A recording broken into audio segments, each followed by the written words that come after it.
I stood at the back of the room, glass in hand, watching the man I once planned to marry laugh beside a woman who had everything I wasn't. Jared. He looked polished, important, like the world had never touched him the way it touched me. She clung to his arm, flashing the kind of diamond that screams old money. I wasn't supposed to be there. I knew it. Everyone else knew it. The engagement party was loud, champagne clinking, heels on marble, polite laughs echoing through that pretentious rental house. I had been invited as a formality, a peace offering I should have ignored, but I showed up, not to make a scene, just to prove to myself that I could walk into that room without falling apart. Then she turned to the crowd, Tessa, the bride. Her voice carried cheerful and bright like she was telling some charming inside joke. She said, "He came from so much dysfunction. Honestly, I don't know how he turned out this amazing. I mean, just look at her." Her eyes flicked to me. Laughter broke out, tight-lipped, uncomfortable, but loud enough to sting. I froze. I thought, maybe I misheard. But then Jared's mother, Deborah, always so composed, always so cruel, leaned over to a group of women behind her and said, "She was never right for him. We all knew it." I felt my ears go hot. I hadn't spoken to any of them in almost 4 years, not since the night Jared told me he needed space, and somehow that turned into forever. Not since I left with my dignity shattered but still alive. And now, there I was, standing in a room full of people who used to pretend to like me, laughing like I was a punchline they'd all been waiting to deliver. I didn't cry, I didn't flinch, but inside, my chest cracked wide open. I started walking toward the exit. I just wanted to leave without anyone seeing the heat in my face or the humiliation sinking into my stomach. But my brother Leo caught my arm. "Don't let them chase you out," he whispered. "They already did," I muttered back. Then it happened. The front door opened. A teenage girl no one recognized walked in. Her hair was pulled back in a low braid, and she clutched a folded piece of paper like it weighed 100 pounds. She didn't look at the decorations, the guests, the catered desserts. She walked straight to the mic that Tessa had just used for her toast. People glanced at each other, confused. Jared stepped forward, concerned, but not quick enough. She cleared her throat and said, "I'm his daughter. I have a letter." The room went silent, like someone had hit mute on the whole party. Jared stopped moving. Tessa stared at the girl like she was a ghost, and I stood there, completely still, my hand frozen around my purse strap, trying to understand what I just heard. His daughter? No one moved. The crowd that had been laughing seconds ago turned into a sea of blank, stunned faces. The girl didn't seem scared. She looked calm, like she had practiced those words over and over, waiting for this moment. Jared opened his mouth, but nothing came out. And in that stillness, one thing was clear. This wasn't part of the plan, not theirs, not his, not mine.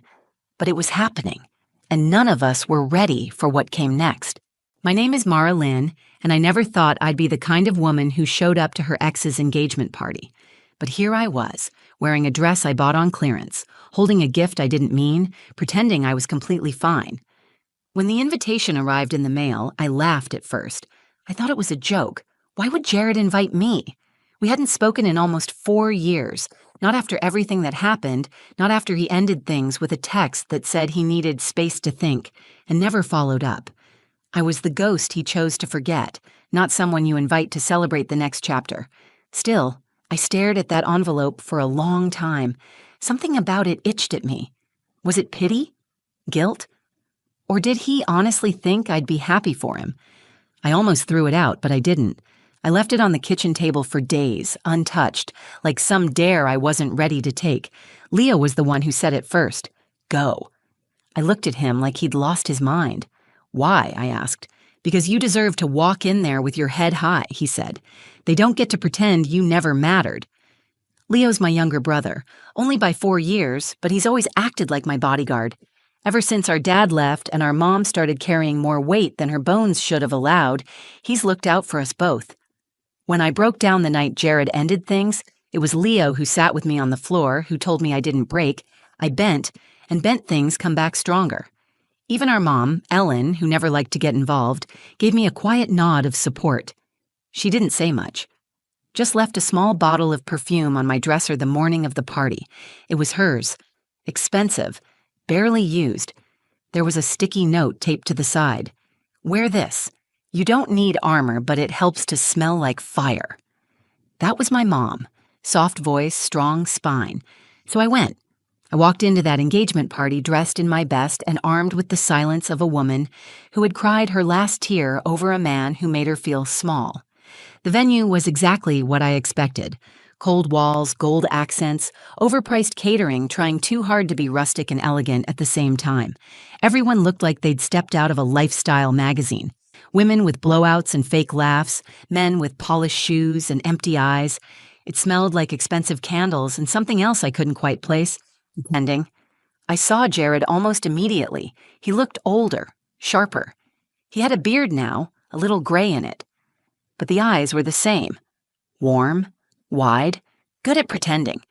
He saw me, gave me a smile like we were old friends. I didn't smile back. Then there was Tessa. She wore white, not by accident.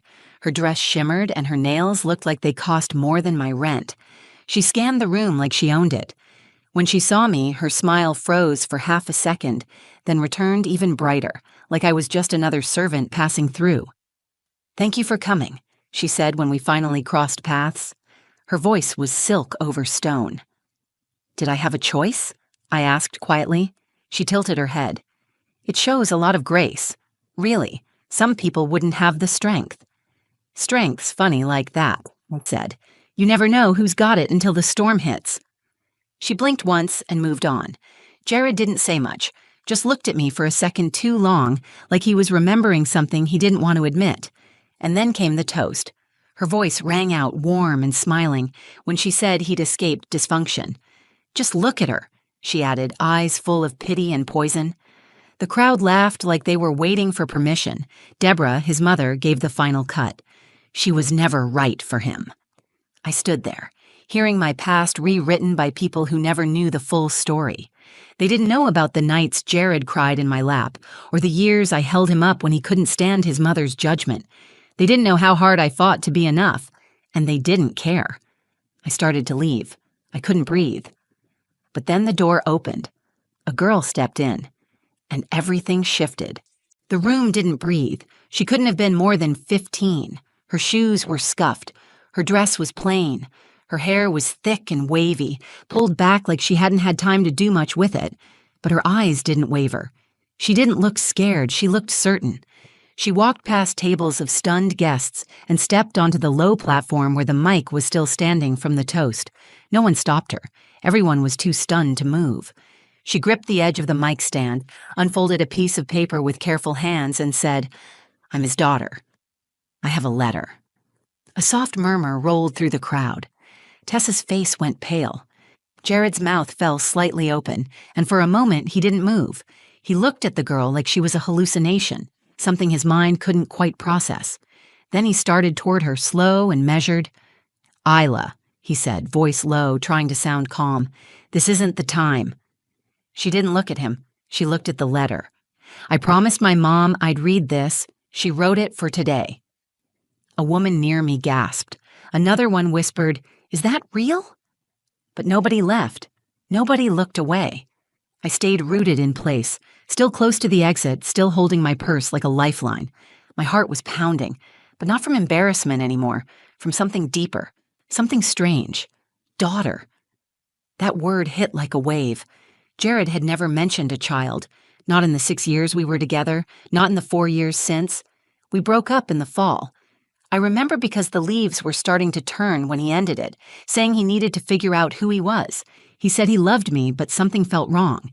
He said I'd understand someday. I didn't. Until now. I turned toward Leo. He looked just as stunned as I felt. He whispered, "Did you know about this?" I shook my head. My throat was dry. Jared reached the mic, his voice sharper now. "Isla, you can't do this right now. Give me the letter. We'll talk after." She stepped back, holding the paper tighter. "I didn't come here to embarrass you," she said. "I came because she wanted people to know who you really are." Tessa stepped forward, too. Her voice was low, urgent. "Who is she, Jared?" He didn't answer. Isla glanced around the room. Her voice was steady now, like she'd practiced it. "My name is Isla Green. My mom's name was Riley. Some of you knew her. Some of you probably don't. She passed away last year. She raised me alone. She told me my dad was someone she loved once, someone who said he'd help, then disappeared." Tessa's hand flew to her mouth. I watched Jared. He didn't deny it. He didn't speak. He looked like someone trapped between two versions of himself, one that belonged to this world he built and one that never went away. Isla opened the letter. "She asked me to read this when I was ready. I didn't know if I'd ever be brave enough, but I think today's the day." She began to read. The room was so quiet you could hear the rustling of the paper. In the letter, Riley wrote about meeting Jared after he ended things with me. She said he was fragile, still recovering. They weren't serious. It wasn't planned. But when she found out she was pregnant, she told him, and he promised her he'd be there. He wasn't. He stopped answering. He never came to the hospital. She wrote that she didn't chase him. She didn't want to beg anyone to be a father, but she kept his name off the birth certificate because she wanted Isla to have the choice later. She wrote about Isla's birthdays, the nights Isla asked about him. She wrote that Jared had a good heart once. She believed that. But sometimes, fear turns men into strangers. And then she wrote something that made my chest ache. "If you're reading this, Isla, then maybe he's finally seeing the part of his life he tried to leave behind. I hope he does the right thing now, even if it's too late for me." When Isla finished, no one spoke. Tessa turned to Jared, her expression twisted with something I couldn't quite name. Not sadness, not anger. It was betrayal mixed with something else. Shame. He didn't say a word. Isla folded the letter and stepped down. She didn't cry. She didn't need to. The room was carrying every tear for her. I stood there, stunned. I didn't feel pity. I didn't feel rage. I felt clarity. The man I had spent years defending had been hiding more than I ever knew, and now the truth was standing in heels 2 sizes too small, holding the silence like a sword. And I wasn't going anywhere. Everyone stood frozen. No clapping, no polite murmurs, no buzz of conversation, just a thick silence clinging to the walls like smoke after a fire. Jared didn't move. Tessa looked like her lungs had stopped working. Deborah turned her back halfway, as if pretending she didn't hear would erase what was said. Isla stepped down from the platform, still holding the folded letter close to her chest. No one approached her. No one asked if she was okay. They all watched her like she was a problem they hoped would walk out the door on its own. And in that moment, I saw it. I saw the way Jared stared at the floor like a child caught lying.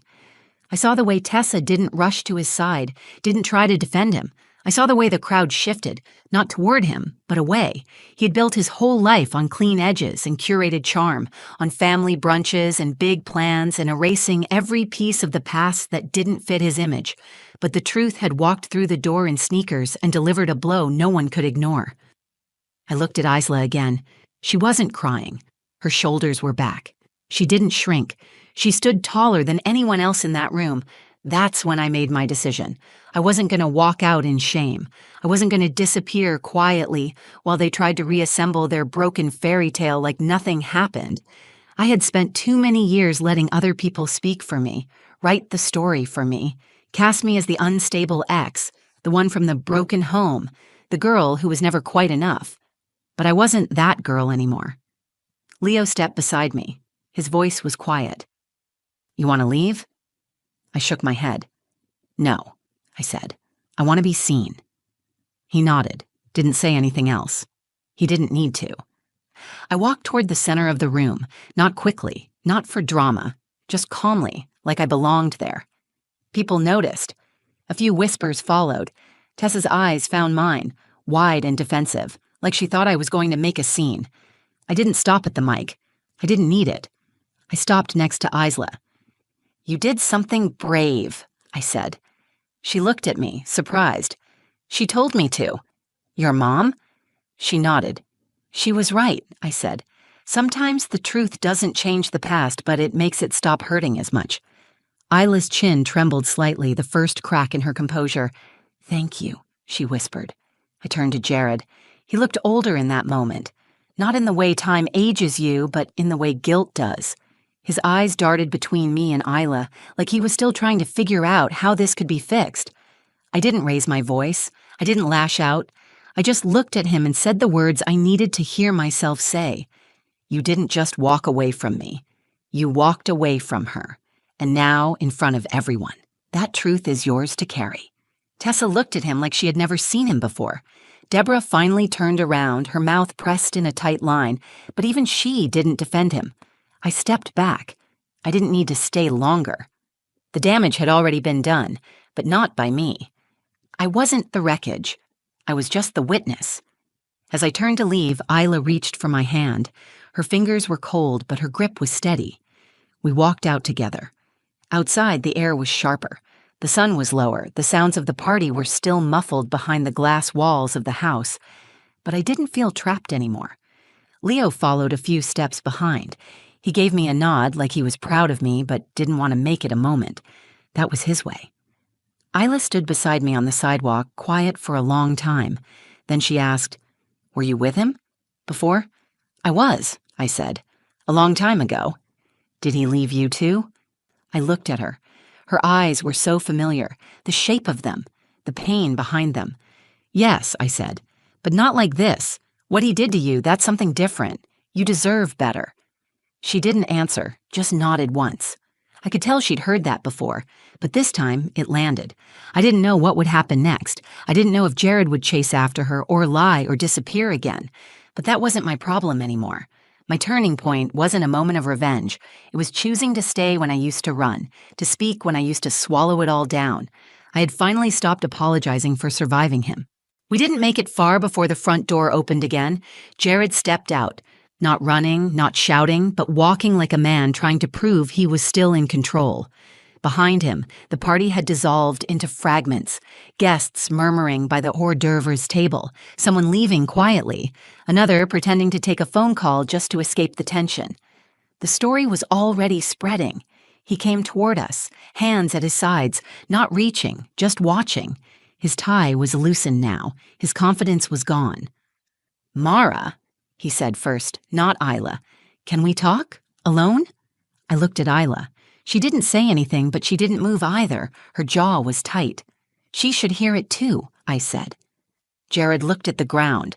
For a second, he looked like the boy I used to know, the one who sat with me on the floor of our first apartment because we couldn't afford a couch, the one who kissed my forehead after every argument like it was a promise. But those memories didn't protect him anymore. "I didn't know what to do," he said. "I was scared." Isla didn't blink. "You were scared of a baby?" I was 29. My life was falling apart. My relationship had just ended. I wasn't ready to be a father. "You didn't even try," she said. "I thought I had time," he said. "I told myself I'd go back. I thought she'd reach out again, or that I could fix it when I was more stable." "She died," Isla said. "You had 15 years. She got sick. She worked 2 jobs. She never once asked for anything, and you just kept living like we didn't exist." Jared looked like he had been slapped. He opened his mouth, then closed it. He had no defense left. "You stood in that room," I said, "and let people laugh at me. Let your fiancé make jokes about the life I came from. You didn't say a word. But the truth is, I was never the chaos. You were." He turned to me, his voice low, almost broken. "I never stopped loving you." The words hit like a gust of wind, but they didn't move me. Not anymore. "You didn't love me," I said. "You loved what I did for you, how I made you feel like a good man. You didn't want me. You wanted someone to carry your guilt without making a sound." He looked away. There it was. The truth no one had spoken, finally laid bare. Tessa came out then. Her heels clicked across the stone patio. She stopped a few feet away, arms folded.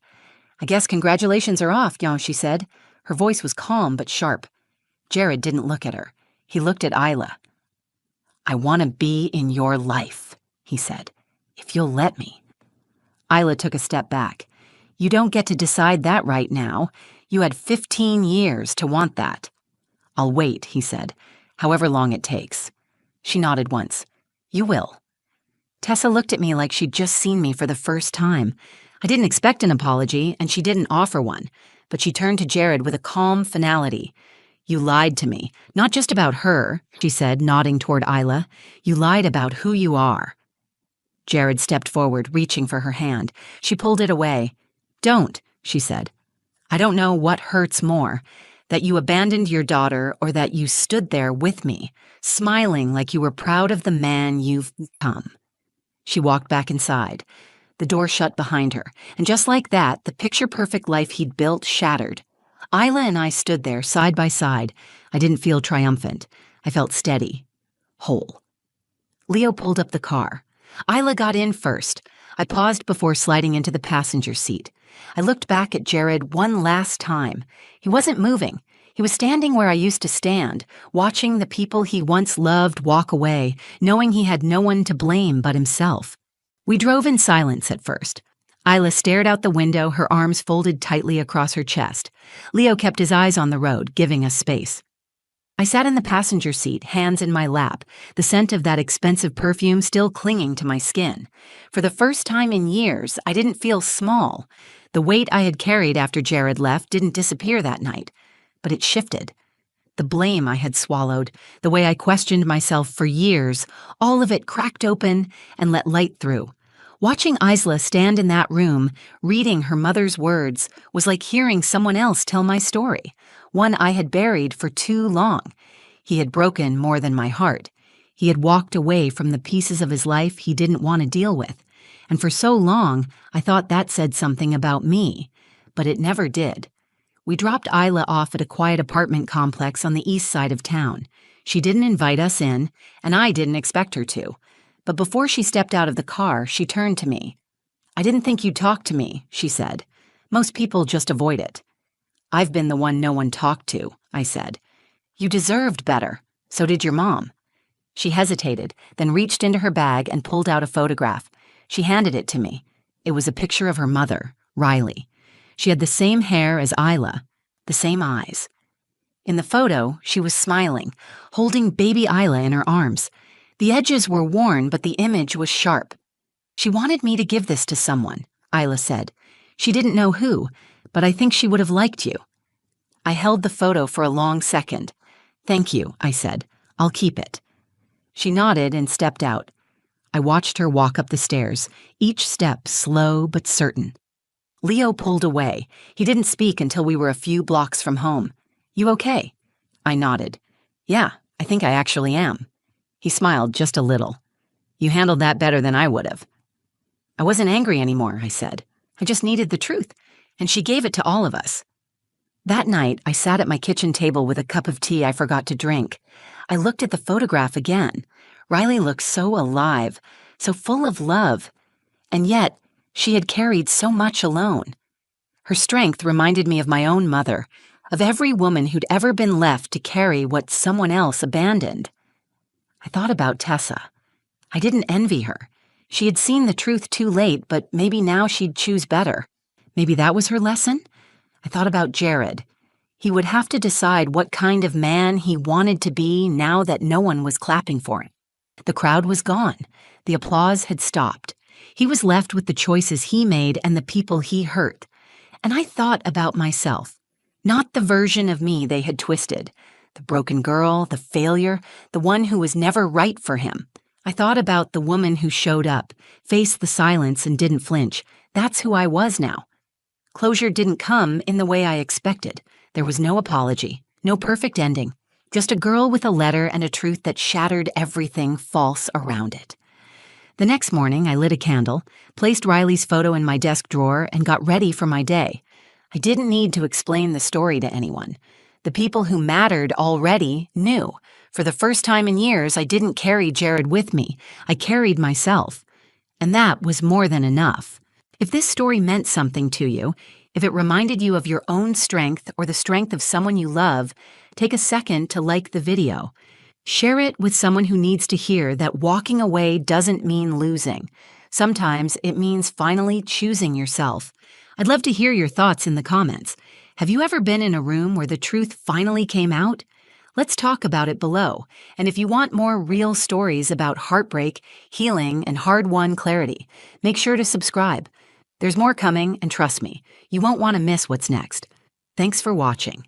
And remember, Your story still belongs to you.